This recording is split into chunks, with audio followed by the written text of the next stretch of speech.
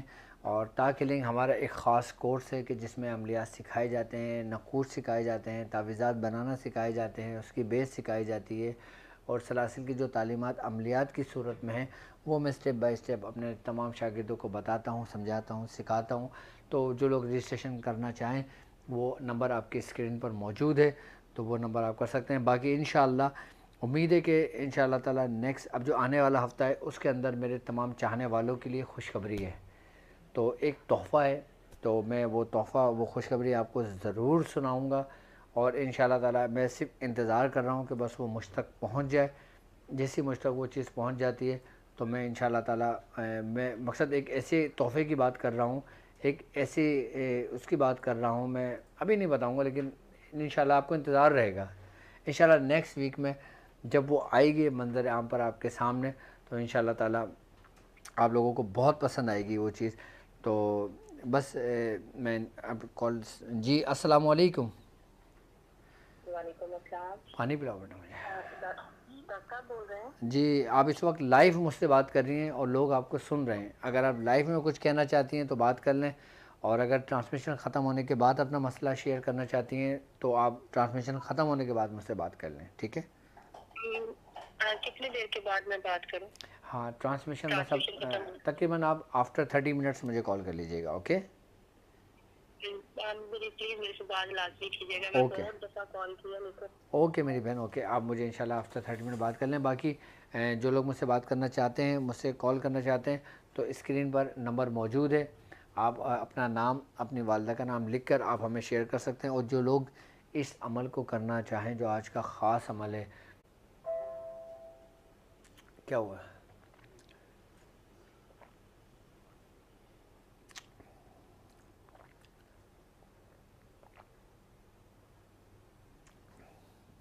کل انشاءاللہ تعالی آپ کے لیے ایک خاص عمل ہوگا اور ایک خاص ترتیب و طریقے کے ساتھ۔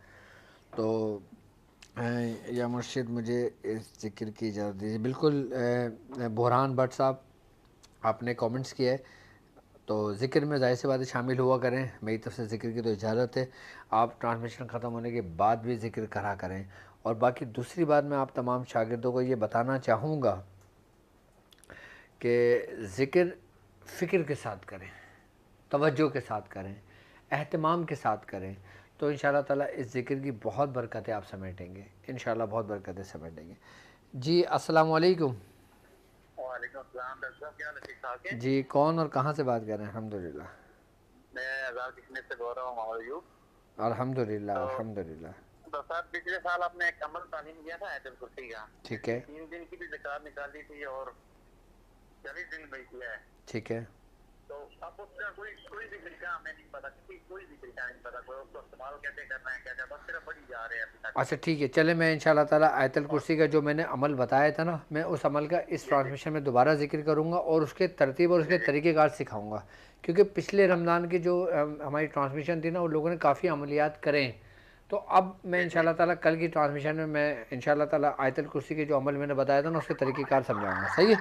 اور سر دوسری بات یہ، میں نا اس میں یہ جو تھا کہ میں آنا چاہتا ہوں، لیکن نا میرے پاس تجویز وغیرہ لکھنے کا ٹائم نہیں ہوتا، میں وہ کون سی مطلب کس میں کیسے آؤں گے، جو میں آپ جو نا آپ طاق ہیلنگ لیول 1 میں ایڈمیشن لے لیں، اپنی رجسٹریشن کرا دیں، ٹھیک ہے؟ انشاءاللہ تعالی پھر میں انشاءاللہ تعالی آپ کو تربیت اور آپ کی تعلیمات آپ کو میں دیتا رہوں گا۔ تو رجسٹریشن کرانے کے لیے اسکرین پر نمبر موجود ہے، تو جو لوگ سیکھنا چاہتے ہیں عملیات، جو لوگ خدمت کرنا چاہتے ہیں لوگوں کی، جو لوگ چاہتے ہیں وہ سلاسل کے ذکر و اذکار عملیات سیکھیں پراپر، میری توجہ میں، میری نگرانی میں، مجھ سے رابطہ کر کے، مجھ سے کانٹیکٹ کر کے، تو وہ لوگ طاق ہیلنگ جوائن کر لیں، تو زیادہ سے زیادہ لوگ جوائن کر لیں، تاکہ پھر میں انشاءاللہ اس کی کلاسز بنا کر عید کے بعد انشاءاللہ تعالی اس کا آغاز کر دوں گا۔ اور جو طاق ہیلنگ ہے، اس نمبر پہ آپ رابطہ کر کے ہم سے پوری ڈیٹیلز لے سکتے ہیں۔ تو باقی جو لوگ مجھ سے بات کرنا چاہیں، آپ مجھے پھر انشاءاللہ اپنا نام، اپنی والدہ کا نام لے کے اس نمبر پہ سینڈ کر دیجیے گا۔ تو مجھے اجازت دیجیے اس بات پہ کہ آپ اپنا بہت خیال رکھیں گے۔ السلام علیکم ورحمۃ اللہ وبرکاتہ۔